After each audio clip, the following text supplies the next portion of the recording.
Okay, so hello learners, welcome back with this brand new lesson, and this is the philosophy and the political thoughts of Confucius. But before jumping on the main topic, मैं आपको छोटा सा एक किस्सा सुनाना चाहता हूँ। कहानियां ही तो होती है सुनाने के लिए, राइट? यहाँ पे दिख रहा होगा आपको। सो देखो पहले, अच्छा एक किस्सा है, उससे आपको समझ में आ जाएगा बेसिकली चल क्या रहा है, right? All around the ancient China चल क्या रहा है वहां पे।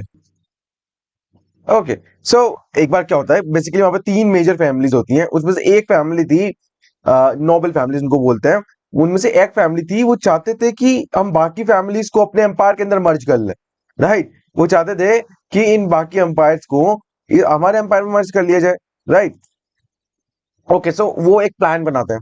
वो चाहते हैं कि भाई अब तीनों फैमिलीज के रिप्रेजेंटेटिव्स को बुलाया जाए एंड वहां से पीस टॉक्स वहां पर रखी जाए, ठीक है? जो शांति वार्ता हम बोलते हैं, शांति वार्ता यहाँ पर रखी जाए, ठीक है? अब ये एक बहुत ही बड़ा चैलेंज था, किसके लिए? कन्फ्यूशियस के लिए, because he was the interior minister, यानी कि इंटरनल अफेयर्स मिनिस्टर थे वो।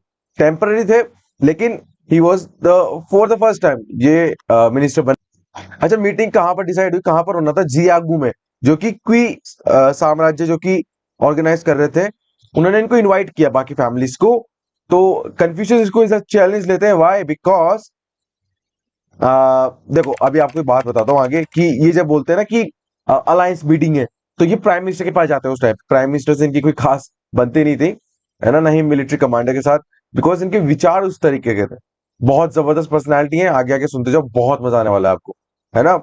तो एक अलायंस मीटिंग होती है, ये कहते हैं कि भाई प्राइम मिनिस्टर के पास जाके कि मुझे लगभग 500 500 चैरियट्स चाहिए, है ना? तो ये प्राइम मिनिस्टर से क्वेश्चन करते हैं कि ये तो अलायंस मीटिंग है भाई, पीस टॉक्स है, क्यों चाहिए भाई चैरियट्स, रथ, यानी कि सैनिक टुकड़ी है एक तरीके से। तो फिर कन्फ्यूशियस है भाई, अपने अंदाज में उन्होंने आंसर देते हुए कहा कि जोगोंग जोगोंग एक सेज थे उस टाइम के, एक ऋषि थे एंशिएंट चाइना में। उन्होंने उनको बताया कि जोगोंग ने हमें एक चीज सिखाई है, backup your words with your weapons. Backup your words with weapons, अपने शब्दों को हथियारों के थ्रू बैकअप प्रोवाइड करना चाहिए, ऐसा कहा गया कन्फ्यूशियस के द्वारा। वाई? बिकॉज क्वी इज अ बारबेरियस कंट्री, बहुत बारबेरियस कंट्री है, जो कि हमेशा से ही लू को अपने अंदर कॉन्कर करना चाहते थे। वो लू, वो साम्राज्य जिनके मिनिस्टर है कन्फ्यूशियस, ठीक है? तो ठीक है भाई, प्राइम मिनिस्टर कहते हैं कि अच्छा ठीक है।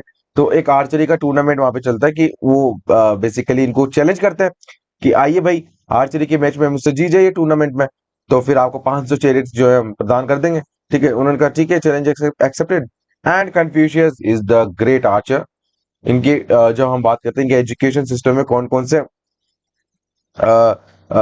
बेसिकली एजुकेशन सिस्टम में क्या प्रोफाइल रहती है उसकी, तो वो आगे हम आप बात करेंगे, ठीक है? तो उसको जरूर सुनना आप। तो आर्चरी का कंपटीशन टूर्नामेंट होता है, उन्हें प्राइम मिनिस्टर को हरा देते हैं, and the prime minister allotted the order किया भाई आप जो है रख लो। लेकिन उन्होंने साथ में ये भी कहा कि भाई अब इसको एग्जीक्यूट कराने का जिम्मा आपका है भाई, क्योंकि इसको एग्जीक्यूट और इन फोर्स में लाने का अधिकार मेरे पास नहीं है, मैं सिर्फ ऑर्डर पास कर सकता हूँ। कमांडर ने हाथ खड़े कर दिए, बिकॉज उनसे इनकी बनती नहीं थी। प्राइम मिनिस्टर ने भी हाथ खड़े कर दिए, उनकी उनसे बनती नहीं, लेकिन ये फिर भी भरोसा करके अपने मीटिंग के लिए वहां से निकल गए कि चलो ठीक है, भेज देंगे। बट ऐसा नहीं होता है। जब ये रास्ते में जा रहे थे, तो इनका बेसिकली खबर आती है कि भाई वहां से जो बैरक्स होते हैं, छावनियां जिनको हम बोलते हैं, वहां से सब सेना निकली ही नहीं है, चैरियट्स निकले ही नहीं है। तो उस टाइम पे ये इमीडिएटली प्लान बी को एग्जीक्यूट करते, किसी को नहीं पता था प्लान बी क्या होता है ना? तो अभी मैं उनकी पर्सनैलिटी के बारे में बता रहा हूँ कि क्या सोच थी भाई इस बंदे की, क्या सोच थी, जबरदस्त बंदा। मीटिंग होती है, स्टार्ट होती है, सबसे पहले ये अपने वहां पे प्रेजेंट करते हैं, अपने आप को बताते हैं कि हम भाई चाहते हैं कि एक दूसरे के प्रति हम रिस्पेक्ट रखें, एंड जितने भी वॉर्स होते हैं, बैटल्स होते हैं, सबको अबेंडन करते हैं। तो हम इस सोच के साथ यहाँ पे आए, और आप भी ये हमसे एक्सपेक्ट करते हैं, राइट? तो बेसिकली कन्फ्यूशियस के द्वारा ये बोल दिया जाता है कि अगर आपको समझौता करना है, तो जो 3 गांव आपने हमसे छीने थे लास्ट बैटल में, वो हमको वापस प्रदान कर दो। तो सामने वाला जो सेनापति था उसकी हट जाती है बहुत ज्यादा, एंड ही बेसिकली उस, क्योंकि देखो जो की साम्राज्य का सेनापति था, वो ऑलरेडी प्रिपेयर्ड था।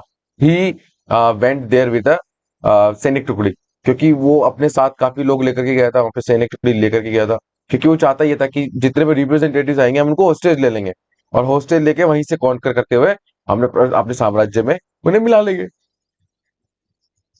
इमीडिएटली कन्फ्यूशियस खड़े होते हैं, कहते हैं कि हम तो यहाँ पे पीस के लिए आए थे, लेकिन हमें पता था, इसलिए हम सिर्फ 10 chariots लेकर के आए यहाँ पर इन द फील्ड। बट हमें पता था कि ऐसे अनफोर्सिन थ्रेट्स आपकी तरफ से हो सकते हैं, तो इन नेगोशिएशंस को सेफगार्ड करने के लिए हम 500 चैरियट्स की सैनिक टुकड़ी लेकर के आए हैं, जो कि पास ही के मैदान में वेट कर रही है हमारे समन का।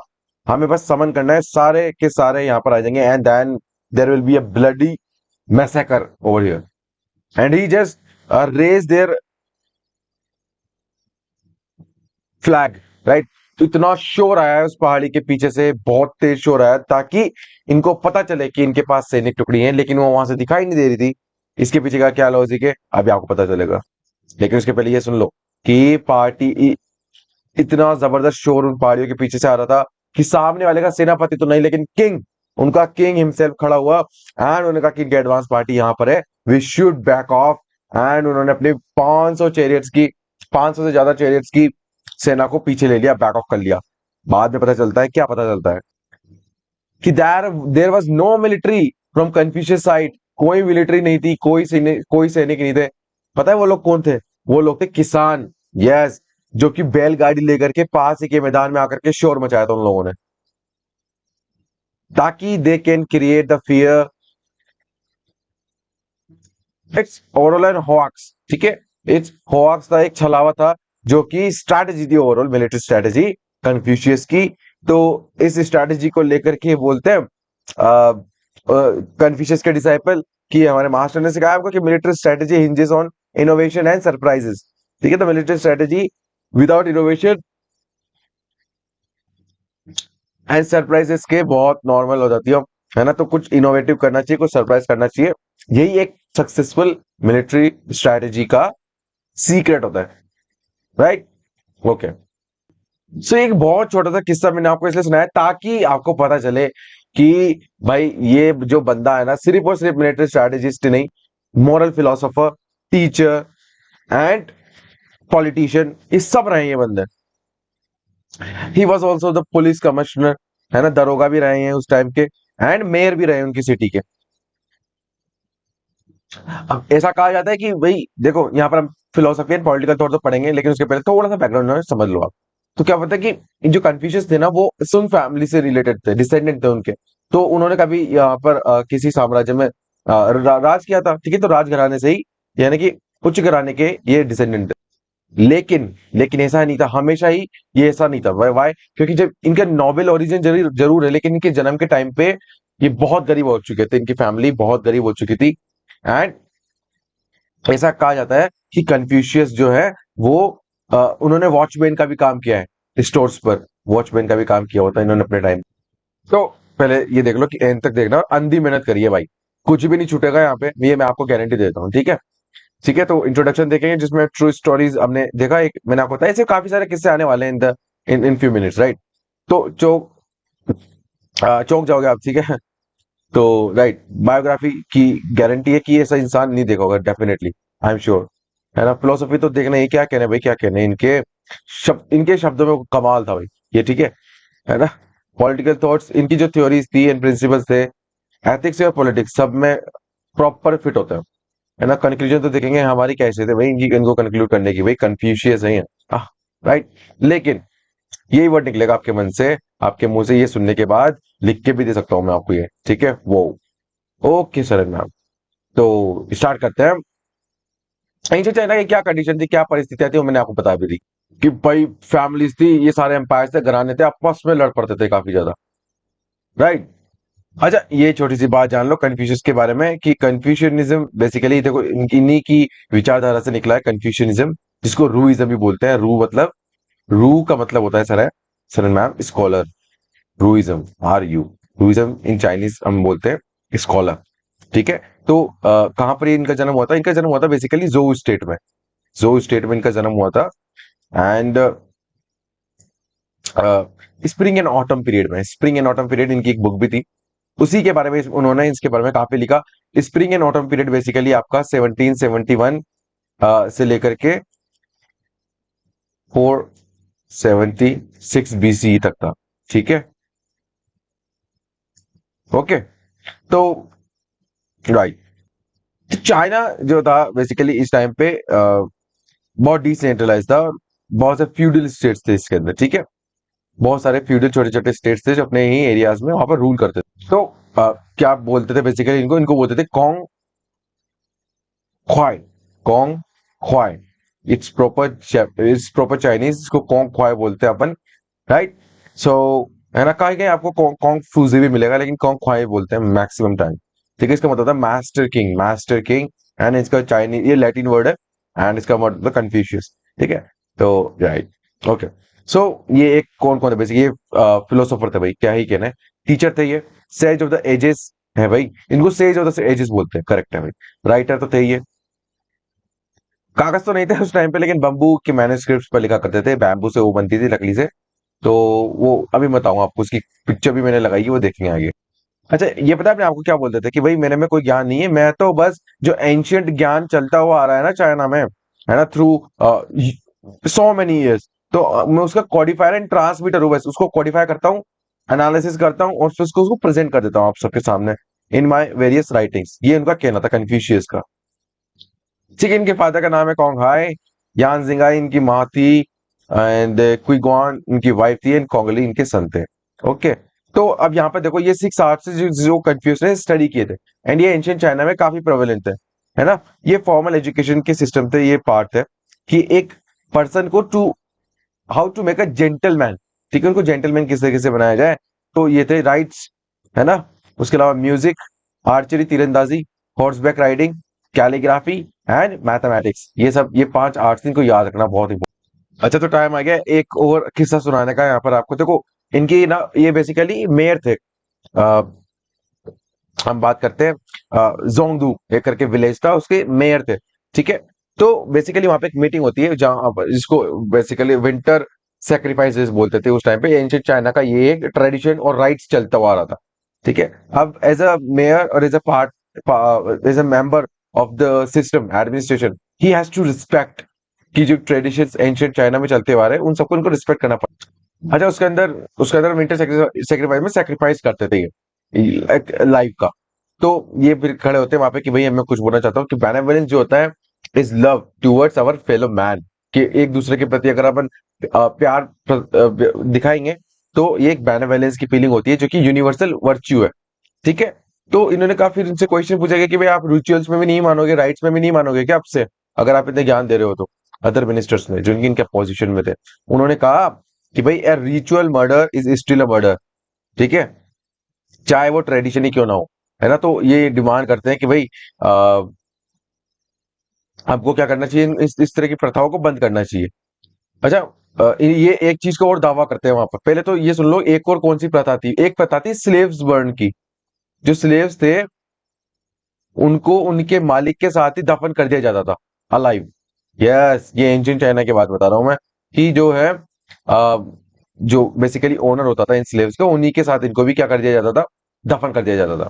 तो कन्फ्यूशियस खिलाफ थे भाई इस चीज के। वो कहते हैं कि जो कोड ऑफ एथिक्स जो है, जो यानी कि इनके स्टेट जो है, हम सबको सिखाता है बेसिकली कि ह्यूमन लाइफ की वैल्यू सबसे ऊपर होती है, राइट। एंड जो स्लेव्स का बरियल कर रहे हैं, ये बहुत बारबेरियस टाइम्स की प्रथा है जिसको हम आज तक फॉलो करते आ रहे हैं बिना किसी रैशनैलिटी के, राइट। ये कहते हैं कि ये तो काफी टाइम पहले आउटलॉ कर दी गई थी जोर आइन के अंदर अंदर, इसको वापस से क्यों लाया गया है, इसके पीछे क्या रैशनैलिटी। और ये इतना भी दावा करते हैं कि हमारा जो एंशियंट किंगडम ऑफ जोउ है ना, ये जाना ही हमारे एथिक्स के लिए जाता था भाई। हम उसकी बेसिकली उसकी हमें उसकी कदर करना चाहिए, रिस्पेक्ट करना चाहिए, इनका दावा करते हैं वहां।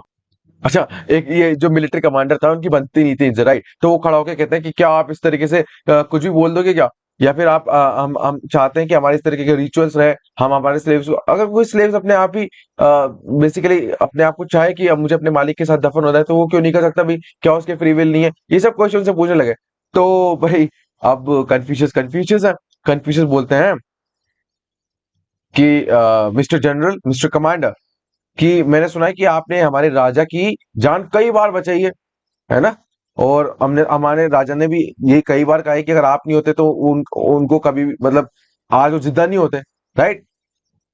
तो ये सुन के कमांडर जो है भाई अपना सीना चौड़ा करते हुए बोलते हैं, बिल्कुल सही कहा आपने, बिल्कुल सही सुना आपने। कन्फ्यूशियस बोलते हैं वेरी स्मार्टली, है ना, विद द फुल कॉन्फिडेंस की मुझे लगता है सर, मिस्टर मिस्टर कमांडर, कि हमारे राजा को ना इन द नेक्स्ट लाइफ भी आपकी जरूरत पड़ेगी। तो क्या आप अपने आप को आप क्या अपने आप को सेक्रीफाइस करते हो for the protection of the king in the next life? उनके अगले जन्म में उनके प्रोटेक्ट करने के लिए कौन रहेगा? आप ही तो रहोगे सर। ओके, वहां पर पूरा मजाक बन गया था उन मिलिट्री कमांडर का in the meeting, in the reach in the whole winter sacrifices session. But ये कहते हैं कि मैंने ये एग्जाम्पल इसलिए लिया है, मैं ये इसलिए आपको समझना चाहता हूँ बिकॉज कि अगर कोई पर्सन अपने ऊपर लेकर के उस बात को नहीं देखता, यानी कि a person who can not himself और impose on, so how it can impose on other, right? अगर वो अपने आप पर इम्पोज नहीं कर सकता है कोई चीज, कोई रिचुअल, कोई पेनल्टी, तो वो क्यों, उनका क्या अधिकार है वो किसी और पे इस तरीके के रिचुअल्स को इम्प्लीमेंट करे, एग्जीक्यूट करे या फिर इम्पोज करे भाई, जबरदस्त। अच्छा, अब देखो नेक्स्ट क्या होता है, बहुत सारी चीजें चलती रहती है पॉलिटिक्स के अंदर, आप सबको पता है। तो एक बार बेसिकली ये कन्फ्यूशियस के विचार है कि हमेशा अपनी कंट्री को ना अपनी जिंदगी से कहीं ऊपर का दर्जा देना चाहिए, अपनी कंट्री को, अपने देश को। ऑब्स्टिकल्स तो काफी सारे आएंगे लेकिन अपने स्पिरिट की स्ट्रेंथ को हमेशा बनाए रखना है। इस तरह की बातें कन्फ्यूशियस करते थे उनके डिसाइपल्स से, राइट? सो अब ये किंग के पास जाता है एज अ मिनिस्टर, अपनी ड्यूटी उनको एडवाइस करने, राइट? ये बेसिकली कहते हैं कि नोबल्स की पावर बहुत ज्यादा बढ़ चुकी है हमारे साम्राज्य में, एंड ये पूरी पावर को अप्रोगेट कर ले रहे हैं, तो इनको खत्म करना पड़ेगा अपन को। तो अपने थ्रोन को स्ट्रेंथन करने के लिए पावर ऑफ नोबल्स को रिड्यूस करना मस्ट है भाई, ये एडवाइस करते हैं किंग को, है ना? तो और बेसिकली बहुत सारी इनिशिएटिव चलाते हैं, जैसे कि जो बाकी के साम्राज्य थे आसपास के, उनसे नेगोशिएट करके, उनसे पीस वार्ता करके जो जितनी भी दीवारें बनाई जाती थी उनको तुड़वा दी गई थी, ताकि क्या, एक बड़ा विशाल साम्राज्य बना सके, स्थापित कर सके। ठीक है? तो इस तरह के रेडिकल इनिशिएटिव्स इन्होंने एज अ मिनिस्टर अपने पोस्ट पे लिए थे। लेकिन भाई ये बात जो है हाँ पसंद नहीं आती है, कोर्ट में बहुत लोगों को बिल्कुल पसंद नहीं आती है ना? सो किंग को मैनिपुलेट कर देते हैं वो, एंड किंग बेसिकली अब बैक ऑफ कर जाता है अपने, जितनी भी ये बात यहाँ पर कन्फ्यूशियस के साथ की गई थी। कन्फ्यूशियस आते हैं, समझाते हैं कि भाई अपने प्रिंसिपल्स के लिए भी अगर आपको जान भी देनी पड़ जाए तो वो भी दे देने चाहिए हंसते हुए। आप इतने छोटे से डिसीजन को नहीं एग्जीक्यूट करवा पा रहे हैं, इस तरीके की बातें। फिर एक दिन बेसिकली वहां पर वही जो छोटा मोटा सेक्रीफाइस होता है, तो उसके बाद सबके घरों पर सबके मिनिस्टर्स को जैसे यहाँ पे प्रसाद होता है, इसी तरीके से वहां पर सबको सेक्रीफाइसेस भेजी जाती हैं। तो एक दिन क्या होता है कि after having a lot of troubles, इनके घर पे सेक्रीफाइसल जो बेसिकल रिचुअल है वो तो नहीं पहुंचता है, लेकिन एक पार्टेड जेड पहुंचता है। Parted Z basically it's a mineral stone होता है ये, इस तरीके का गोल। तो ये टूटा हुआ था, ठीक है, ये टूटा हुआ था, ये सेंड कर देगा, ये भेजा जाता है by the prime minister to the किसके घर पे, कन्फ्यूशियस के घर पे। इसका साइन, इस सिंबल का मतलब होता है कि भाई जो है हम आपको यहाँ पे देखना नहीं चाहते हैं, you can leave the court and resign from the post. ठीक है, ऐसा कहा नहीं जाता, but it signifies, it symbolize the thing कि हम जो है आपसे अपार्ट होना चाहते हैं, ठीक है, आपके साथ काम नहीं करना चाहते, ये सब बात है। तो भाई ये समझ जाते हैं इस चीज को लेकर के कि भाई कोई ना कोई जो है नहीं चाहता, एंड इनको पता नहीं होता कि वो किंग ने नहीं भेजा था, पर प्राइम मिनिस्टर ने भेजा था। सो यस, ही इमीडिएटली लेफ्ट, इनकी सारी फैमिली को पीछे छोड़ करके ये निकल जाते हैं, अपनी जॉब छोड़ के, अपना काम छोड़ के, इन वैंडरिंग, ये वंडरिंग करते हैं। अब ये घूम, अब ये जो मतलब घुमंतु, ये घूमने के लिए निकल के, इनकी ट्रैवलिंग यहाँ से स्टार्ट हो जाती है काफी ज्यादा। अकेले निकले थे, लेकिन कैसे छोड़ देंगे, मैं इनके डिसाइपल्स, इनके भक्त थे वो एकदम, ठीक है, तो इनके डिसाइपल्स, काफी सारे जो इनके डिसाइपल्स थे वो इन्होंने उन्होंने इनको ज्वाइन किया। इन दिस जर्नी बहुत सारी चीजें होती हैं, बहुत सा एडवेंचर होता है, बहुत सी एजुकेशन, बहुत सी टीचिंग्स यहाँ पर इस थ्रू, इन्होंने बहुत लंबा ट्रेवल किया है भाई, बहुत लंबा। देखो यहाँ पर ये सब जो आपको ये दिख रहा है, ये बहुत लंबा ट्रेवल किया है इन्होंने अपनी लाइफ टाइम में। काफी सारे साम्राज्य में भी गए, बहुत से एम्पायर्स ने इनको इनवाइट भी किया था एज अ टीचर, उनके राजकुमारों को पढ़ाने के लिए, उनकी जनता को एजुकेट करने के लिए, राइट? तो 497 भी, ये बहुत इंपॉर्टेंट ईयर है, 497 बीसीई में ये साम्राज्य छोड़ देते हैं लूका, एंड निकल पड़ते हैं भाई कहां पर, वैंडरिंग स्टेट टू स्टेट करने, राइट? अच्छा, बहुत बार तो क्या होता था, इनको खाना तक नसीब नहीं होता था भाई। दिनों तक, काफी महीनों तक। ठीक है। अब ऐसा कहा जाता है कि एक बार ये कहीं पर रुकते हैं, खाना बिल्कुल था नहीं, एक कटोरा सूप था बस इनके पास, just one ball of soup. और ये कम से भी कम काफी सारे लोग थे भाई, है ना, which is not enough for और सिंगल पर्सन, और इतने दिन के भूखे थे। तो कन्फ्यूशियस ने क्या किया, उस एक बोल ऑफ सूप को ऑफर के सबको, थोड़ा थोड़ा जो है सबको वहां पर सूप देने को मिला, है ना। तो बस इसी तरीके से इनकी लाइफ चल रही थी। एक दिन बहुत जबरदस्त इंसिडेंट होता है। इनके जो एनालिटिक्स होते हैं ना, Analects, what is Analects? Analects basically the writings of Confucius. Confucius की ये राइटिंग्स है, एनालिटिक्स। जो मैंने कहा था, बैम्बू की स्टिक्स पे और बैम्बू के फ्रेम्स पर इनको लिखा जाता था, गढ़ा जाता था। तो क्योंकि पेपर्स तो उस टाइम पे थे ही नहीं ना, राइट। एक बार क्या होता है, ये बेसिकली जो हम बोलते हैं ना आइस लेक होती है, मतलब लेक्स जो होती है वो फ्रोजन हो जाती है, फ्रोजन लेक। और चाइना तो वैसे ही ठंडा कंट्री है, राइट। राइट। सो उस टाइम पे क्या होता है कि ये एक फ्रोजन लेक के ऊपर से जा रहे होते हैं, एंड इनका जो कार्ट था, इनका जो हॉर्स कैरियज था, वो गिर जाता है। And one of the student, जिस इसके अंदर एनालिटिक्स रखे थे, इनके सारे के एनालिटिक्स, जिनमें लेटर्स भी थे, है ना। कन्फ्यूशंस की मोस्ट ऑफ द राइटिंग जो थी वो सारे इस एनालिटिक्स में थे, जो कि पानी के अंदर जा चुके थे because of the broken ice, right. One of the student जो कि कन्फ्यूशियस के बहुत खास थे, he without hesitating for a single second पानी के अंदर जाता है। वो बंदा सारे एनालिटिक्स लेकर के आता है, ऊपर लेकर के। लेकिन इस बीच ही बेसिकली, क्योंकि बहुत माइनस डिग्रीज में वहां पर क्या रहता है, टेम्परेचर रहता है डेफिनेटली। तो ठंड के मारे उनकी डेथ हो जाती है। ऐसा कहा जाता है कि फॉर 8 to 9 आवर्स तक कन्फ्यूशियस ने उनके उस स्टूडेंट को, उनकी डेड बॉडी को अपने गले से लगा करके उन्होंने वहां पर शोक मनाया था। He was a very personal और he was very emotional personality, Confucius was why. इनकी इनकी जब मदर की डेथ हुई थी, इन्होंने 3 साल तक शोक मनाया था। Can you believe this? Why? Because he said कि जो जिन्होंने अपने एंसेस्टर्स का, अपने पेरेंट्स का रिस्पेक्ट नहीं किया ना, ये वे टू शो रिस्पेक्ट था उनके लिए। तो उन्होंने बेसिकली उनको एविल माना, एविल फोर्सेस माना है। फाइनली काफी सारे बेसिकली साम्राज्यों में घूमने के बाद, एंड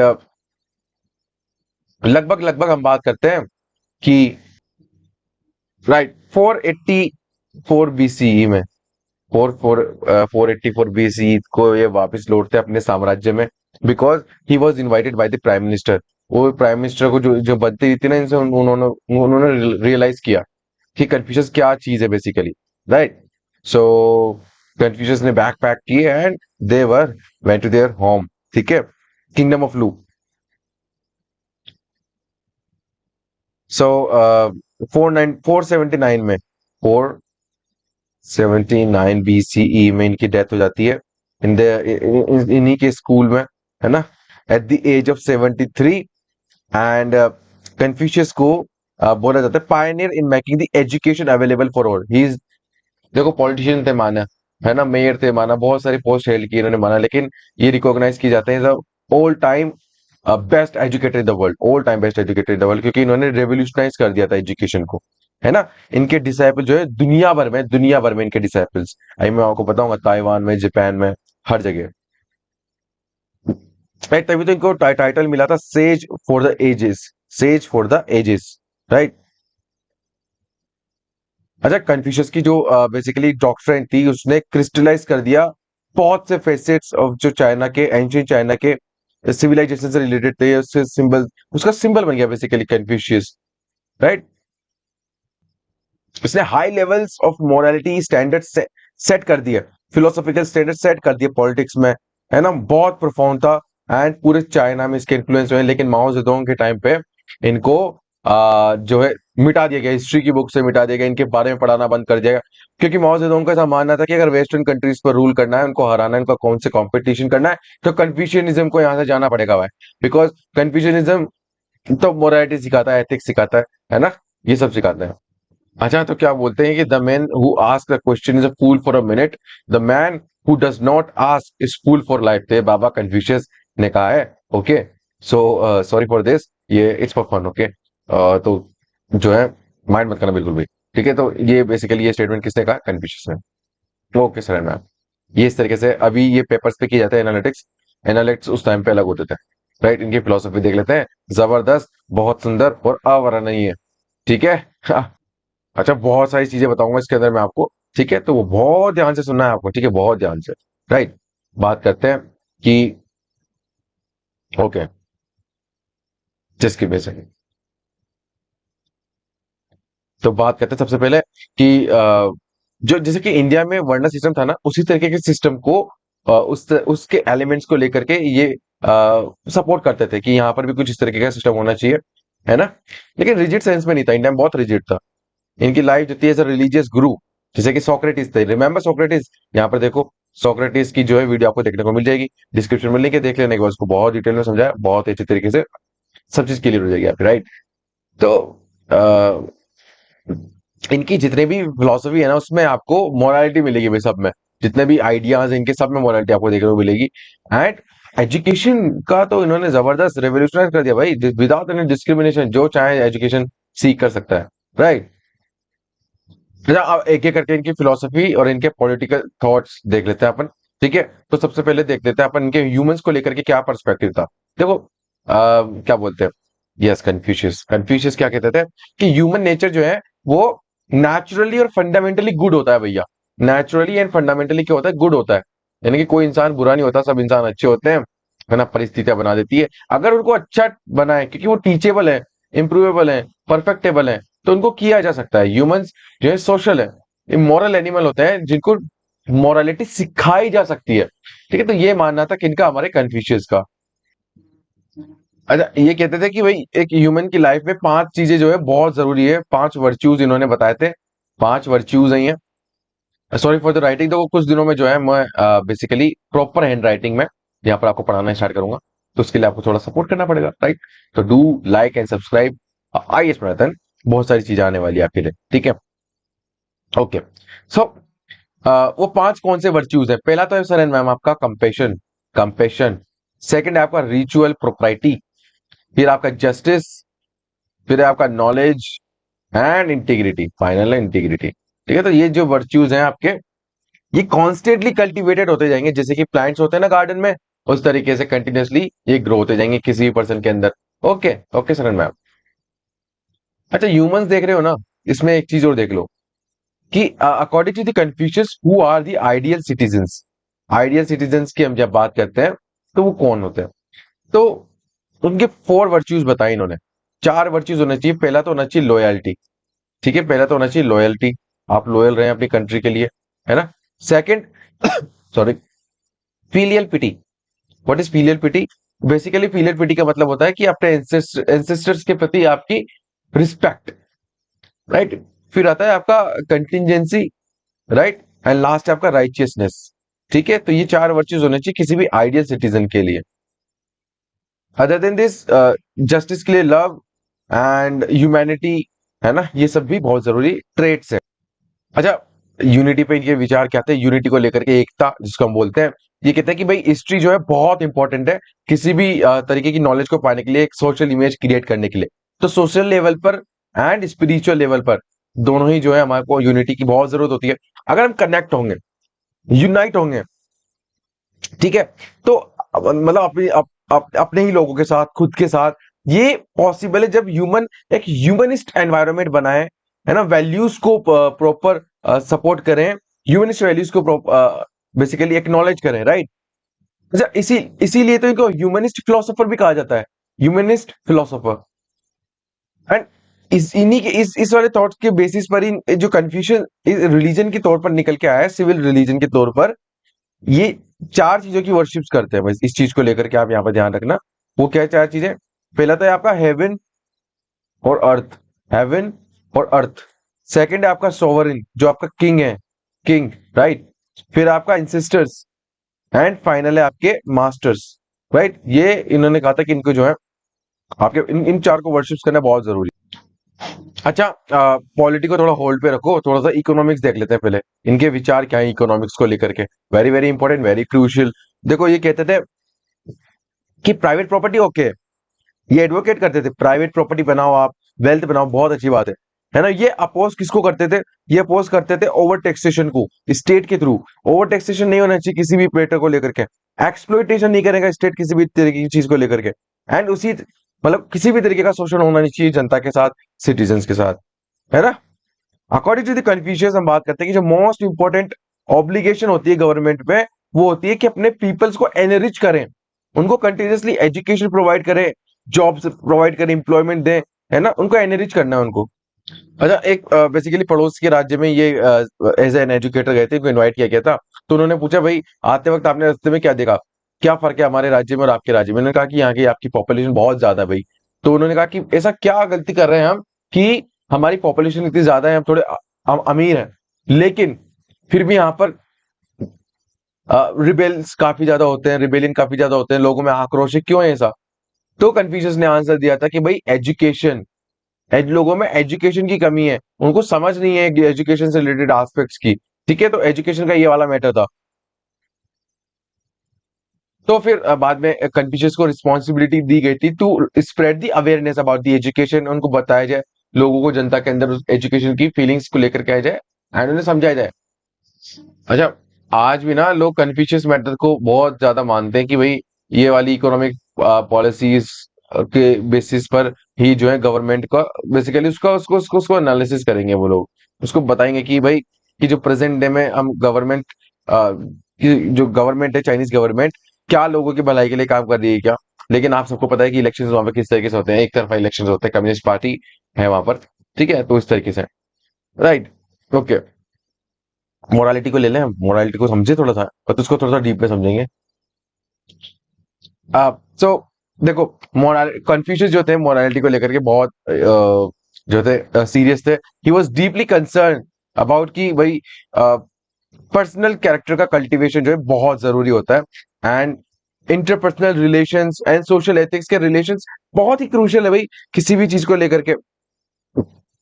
बेनेवोलेंस की फीलिंग मोरालिटी के अंदर इन्होंने कहा, बेनेवोलेंस, ठीक है, जिनको येन बोलते हैं चाइनीज में। बहुत फोकस किया है उन्होंने अपनी बुक्स में भी, एनालिटिक्स में भी, कि बेसिकली इस वर्ड का काफी बार इस्तेमाल हुआ है, बेनेवोलेंस का, है ना। उनकी इनकी इनकी इनकी डॉक्ट्राइन ऑफ मीन के अंदर भी इसके बारे में पता चलता है हमको, जिसमें कहते हैं कि अ, ये एक ऐसी पर्सना एक ऐसी ऐसी ऐसा ट्रेट होता है जो कि मैन को मैन बनाता है, राइट।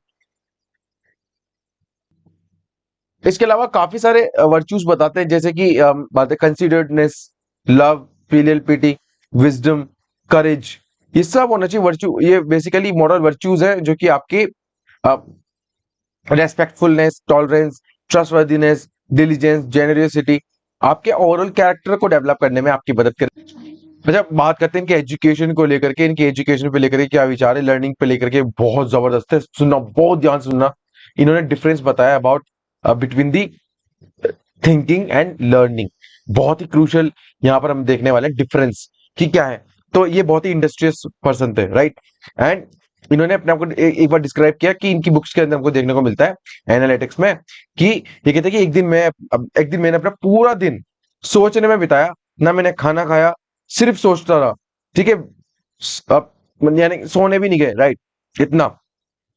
तो इन्होंने कहा मैंने एक चीज पाई कि मुझे कुछ फ्रूटफुल गेन ही नहीं हुआ उससे, ठीक है, आई गॉट नथिंग, इनको कुछ फायदा नहीं हुआ उस चीज से। तो इन्होंने कहा कि इससे अच्छा तो मैं, it would have been better कि मैं अपना कुछ टाइम, ये जो जितना भी टाइम मैंने इसको लेकर के वेस्ट किया है, मैं लर्निंग पे लगाता वो टाइम। ठीक है, तो थिंकिंग एंड लर्निंग में ये डिफरेंस बताया था, एंड वो गैप कौन फील कर सकता है? एजुकेशन। अच्छा, आपको डराना नहीं चाहता हूं, लेकिन एक स्टेटमेंट है बहुत जबरदस्त इनको एजुकेशन को लेकर के, ये कहते हैं कि इनकी मेथड ऑफ लर्निंग जो थी वो स्ट्रिक्ट थी थोड़ी सी और मैटिकुलस थी। तो इन्होंने क्लेम किया, ये क्लेम करते थे कि to say you know when you know, ठीक है, to say you know when you know, and to say you do when you do not, that is knowledge. तो ये ऐसी बात बताते हैं, ये इंसिस्ट करते हैं कि uh, जब कोई जेंटलमैन इग्नोरेंट होता है, he would not offer any opinion, ठीक है। And to become a gentleman कौन कौन सी शिक्षा आपको लेनी पड़ेगी, कमेंट सेक्शन में बताओ मुझे, अभी मैंने बता रहा था पहले आपको, राइट। अच्छा, ये रेवोल्यूशनाइज और डेमोक्रेटाइज कर दिया था इन्होंने, कहते थे कि कॉमन पीपल के पास अपॉर्चुनिटी नहीं मिल पाती है एजुकेशन को लेने के लिए। ठीक है, तो इसलिए तो इन्होंने एजुकेशन विदाउट क्लासिफिकेशन या विदाउट क्लास डिस्टिंक्शन की बात कही थी। इनके 3,000 से भी ज्यादा स्टूडेंट थे उस टाइम पे, एंड 72, तो उनकी वेल वर्स थे, एकदम वेल वर्स, उनकी जो 6 बुक्स थी उसको लेकर के।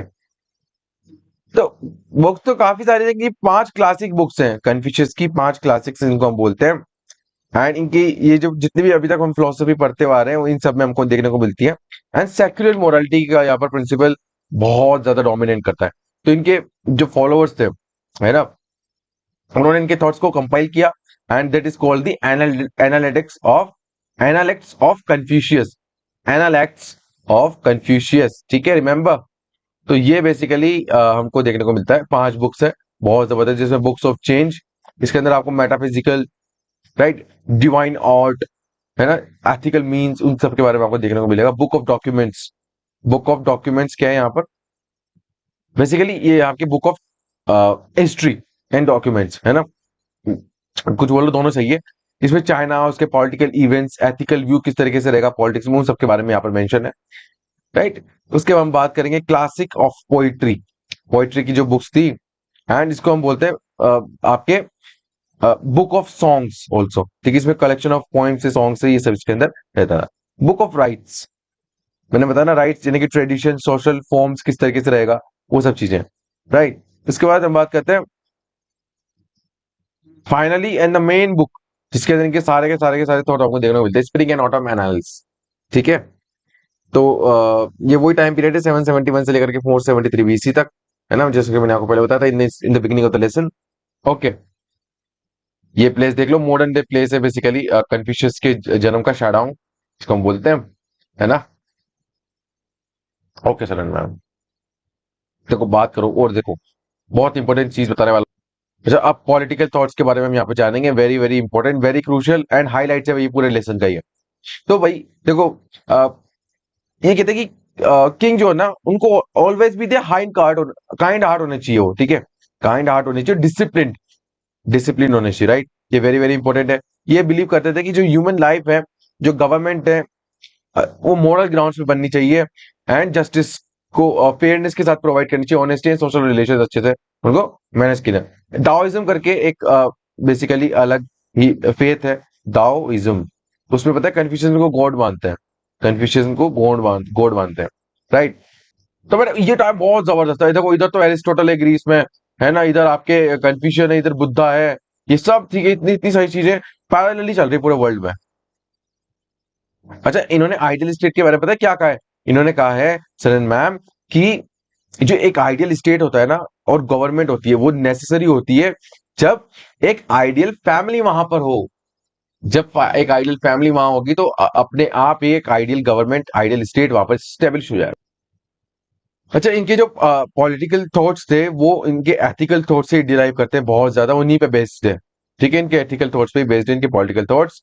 एंड ये आर्ग्यू करते थे कि बेसिकली जो बेस्ट गवर्नमेंट होती है वो गवर्नमेंट होती है जो रूल करती है through the rights, through the traditions, ठीक है, एंड जो पीपल की नेचुरल मोरालिटी को रिस्पेक्ट करे, राइट, ना कि ब्राइबरी से, कोर्जन से, एक्सप्लॉइटेशन से। अच्छा, एक बहुत जबरदस्त बात बताने वाला हूं, ये कहते हैं कि भाई अ, कानून नहीं होने चाहिए, बहुत बड़ी बात बता दी मैंने, कानून नहीं होने चाहिए, ये कहते हैं कानून के बदले हमको यहाँ पर regulated moral guidelines and moral rules के थ्रू यहाँ पर रेगुलेशन करनी चाहिए, रेगुलेट करना चाहिए। ये प्लाटो की रिपब्लिक में भी देखने को मिला था, मैंने बताया था आपको, राइट, प्लाटो, प्लाटो के बारे में पढ़ा चुका हूँ, उसको एक बार जाकर के देख लो, है ना, प्लेलिस्ट में आपको मिल जाएगा, डिस्क्रिप्शन में भी लिंक है। देखो ऐसी बात नहीं है, इनके बारे में सब कुछ ये इस तरीके की बातें पढ़ते हैं, बहुत सी चीजें हैं, जैसे कि इनको बोला जाता है कि ये बहुत ग्रेट प्रोपोनेंट थे कंजर्वेटिज्म के, right. So personal and social perfections को लेकर के बात करते थे, रिवाइवल ऑफ ओल्ड, जो ओल्ड ऑर्डर सोसाइटी थी उसकी बात करते थे, है ना। लेकिन लेकिन ओवरऑल ये बात क्या करते थे, ये करते थे कि रिवाइवल रिवाइवल होना चाहिए एक यूनिफाइड रॉयल स्टेट का, जिसमें रूलर जो रहेगा वो पावर को सक्सीड करेगा based on their moral merits, ना कि लीनिएज। पापा अगर तुम्हारे राजा थे तो बेटा भी नहीं बनेगा, बल्कि तुम्हारे मॉरल मेरिट्स क्या हैं उस चीज को लेकर के, जैसे कि मैकियावेली के प्रिंस में हुआ था, रिमेंबर, आने वाला है मैकियावेली का लेसन, ठीक है, तो बस बिल्कुल आ ही जाएगा, ठीक है, बहुत जल्दी। ये ऐसे रूलर्स होने चाहिए, ऐसे किंग्स होने चाहिए जो अपने आप को डिवोट कर दे फॉर द पीपल, उन्हीं के पर्सनल एंड सोशल परफेक्शंस को लेकर के, है ना, ऐसा ही रूलर होगा जो अपने वर्च्यूज को लोगों तक पहुंचाएगा, एंड उनके बिहेवियर को प्रॉपर मैनेज कर पाएगा थ्रू दिस, हम बात करते हैं ना moral laws and moral regulations and rules के थ्रू। ठीक है। अच्छा, अगर आपसे कोई पूछे, एक सेकंड इसको मैं साफ कर देता हूँ पहले। यस, देखो अब सुनो बहुत ध्यान से, बहुत इंपॉर्टेंट बात बता रहा हूँ। अगर आपसे कोई पूछे क्या कन्फ्यूशियस डेमोक्रेसी में बिलीव रखते थे कि नहीं थे, तो आप क्या आंसर दोगे, बताओ मुझे। नहीं sir and ma'am, he did not believe in the concept of democracy. Why? Because it's an Athenian concept, it's a Greek concept. Athenian concept है democracy तो। एंशियंट चाइना में इट वाज अननोन। लेकिन लेकिन देखो, ये भी बोलते थे, इनका इंटरप्रिटेशन अलग था पॉलिटिकल सिस्टम को लेकर के। डेमोक्रेसी का वर्ड तो यहाँ पर आया नहीं था, लेकिन ये कहते थे कि जो प्रिंसिपल रिकमेंडेशन होगा अगेंस्ट, कि जो मान लीजिए लोगों की विल नहीं है इलेक्शन में, तो उस पॉलिटिकल लीडर को चुनना नहीं चाहिए, उसको गवर्न करने का अधिकार नहीं है बेसिकली। ठीक है। और अगर जो कोई person anyone who is capable of self government है, जैसा कि हमने एरिस्टोटल की वीडियो में बेसिकली हम देखने वाले हैं, इसी के बाद आएगी, एग्जैक्टली इसी के बाद एरिस्टोटल की बात हम करेंगे, जिसमें सेल्फ गवर्नमेंट की बात करते हैं। ठीक है। अब सेल्फ गवर्नमेंट की फीलिंग भाई किन किन में, इतने स्किल्स किन किन के पास है, तो ये अपने कहते कि there is a lacking of education और intellect in the common masses. लोगों में इतनी बुद्धि नहीं है, इतना इंटेलेक्ट नहीं है कि वो अपने डिसीजंस ले सके खुद के लिए, उनकी भलाई के लिए। इसीलिए इनके व्यू में सब लोग जो इक्वल है नहीं, है ना, तो इक्वालिटी तो है ही नहीं समाज में नेचुरली। तो सब पर्सन को राइट नहीं होगा टू बेसिकली सेल्फ गवर्न। ठीक है। ठीक है। इन इन इनका आइडिया था बेसिकली, हम बात करते हैं ना कि गवर्नमेंट और जो किंग होगा वो वर्चुअस किंग के द्वारा ही किया जाएगा, राइट। लेकिन इन्होंने बहुत इनके इनके इनके थॉट्स में हमको बहुत से एलिमेंट्स ऐसे देखने को मिलते हैं जो कि लिमिट करते हैं, किंग की पावर को लिमिट करते हैं। जैसे कि प्लाटो में हमने देखा था, कौटिल्य में हम देखेंगे आने वाले टाइम में, राइट। ताकि तानाशाह नहीं बन जाए, वो तानाशाह नहीं बनना चाहिए। ये आर्ग्यू करते थे for representing truth in language and honesty, की बहुत पैरामाउंट इंपॉर्टेंस की होती है honesty in language, right. Okay. ठीक है। ये सब तो थे इनकी फिलोसफी एंड पॉलिटिकल थॉट। जैसे कि मैंने आपको बताया था 551 BC जो है एस्टिमेटेड ईयर है इनकी इनकी डेथ का, सॉरी इनके बर्थ का, राइट, इनकी बर्थ का, राइट। 501 BC में कन्फ्यूजन को गवर्नर बना दिया गया था, है ना। एंड फिर उनको 497 में जाना पड़ा था अपनी होमलैंड को छोड़ के for the political reason. 68 years Confucius had completed in his term office when he return to the Lu. 68 years के थे जब ये वापस आए थे अपनी कंट्री में, जैसा कि मैंने आपको बताया है। ठीक है, सबको हम कंप्लीट कर चुके हैं। ये जो है हमारे इतना इंपॉर्टेंट नहीं है, राइट। ठीक है, अभी जो है ला करके हम देखेंगे इसको। ठीक है, तो ये सब था, राइट। ओके, वेट वेट, अभी बहुत सारी चीजें बतानी मेरे को आपको। कन्फ्यूशनिज्म के 3 मेजर वैल्यूज हैं, जैसे सोशल हार्मनी, फिलियल पिटी, फैमिली हार्मनी। ये सब मैं आपको बता चुका हूँ, 5 क्लासेस बता चुका हूँ, है ना। अब देखो यहाँ पर छोटी सी बात सुन लो। 1905 में 1905 में क्या हुआ, 1905 में क्या होता है कि कन्फ्यूशनिज्म को जो ऑफिशियली रिमूव कर दिया गया from the examination system in China. ठीक है, मैंने कहा था ना माओ जेडोंग आया था, है ना, कि इनकी जो कलेक्टिव मेमोरी है फॉर कम्युनल सेल्फ आइडेंटिफिकेशन, जिनकी 5th बुक से मिलती है, spring and the autumn period analytics, उसको भी जो है बहुत आनी पूछा यहाँ पर लोगों ने। Ethical course use to followed by any human defined by the 5 following constant, जो हम वू चांग इनको बोलते हैं, बेनेवोलेंस, राइटियसनेस, प्रॉपर, राइट। मैंने आपको ये पहले बता दिया, राइट। ओके, लेकिन ऐसी बात नहीं है कि कंफ्यूशनिज्म का वापस से उदय हुआ है चाइना में। कंफ्यूशनिज्म का बहुत उदय हुआ है, जब हम बात करते हैं ना सॉफ्ट पावर, यानी कि सॉफ्ट पावर डिप्लोमेसी, राइट। ठीक है, सॉफ्ट पावर डिप्लोमेसी के लिए कंफ्यूशनिज्म का बहुत इस्तेमाल करती है चाइना अब। ठीक है, हम पीस के बिलीव रखते हैं, मोरालिटी की बात करते हैं, जस्टिस की बात करते हैं, तो वो किसका मुखौटा पहनते हैं, कन्फ्यूशन का पहनते हैं, राइट, कन्फ्यूशियस का पहनते हैं। तो ये था भाई टोटल आपका, हम बात करते हैं कि कन्फ्यूशियस, राइट, है ना। तो देखो इन्होंने बहुत जबरदस्त बातें बोली है। इन्होंने कहा था कि अगर a man who says he can and a man who says he can not, there both are right. ठीक है, दे बोथ आर करेक्ट। इस तरीके की बातें वो करते थे। ये कहते थे कि ऑल पीपल्स आर सेम, उनकी बस हैबिट्स अलग होती है। ओके, सो यही था भाई कन्फ्यूजन को लेकर के। तो जितने भी एग्जाम्स पर्सपेक्टिव से आ सकते हैं, है ना। बायोग्राफिकल स्केच मैंने बहुत डिटेल में बता दिया आपको, कुछ स्टोरीज भी बताई काफी अच्छी अच्छी, है ना। तो अगर मुझे बताओ, अगर आपको सपोर्ट करना चाहिए कि नहीं करना चाहिए हमारे इस तरह के इनिशिएटिव का, यूजीसी नेट का पूरा कोर्स यहाँ पे कंप्लीट करा दिया जाएगा। पीएसआई का भी कोर्स जल्द से जल्द लेकर के आने की बहुत कोशिश कर रहा हूँ मैं। ठीक है, तो आपको क्या करना है, स्प्रेड करना है इसको, जितना हो सके उतना स्प्रेड करो, लाइक करो, शेयर करो, कमेंट करो, मुझे नहीं पता, कुछ भी करो, बस इसको फैला दो भाई, बहुत मेहनत लगती है, बहुत ज्यादा मेहनत लगती है। राइट। तो मिलते हैं अगले लेसन, अगले लेसन आएगा आपका एरिस्टोटल का, है ना? तो जब तक के लिए stay tuned and have a nice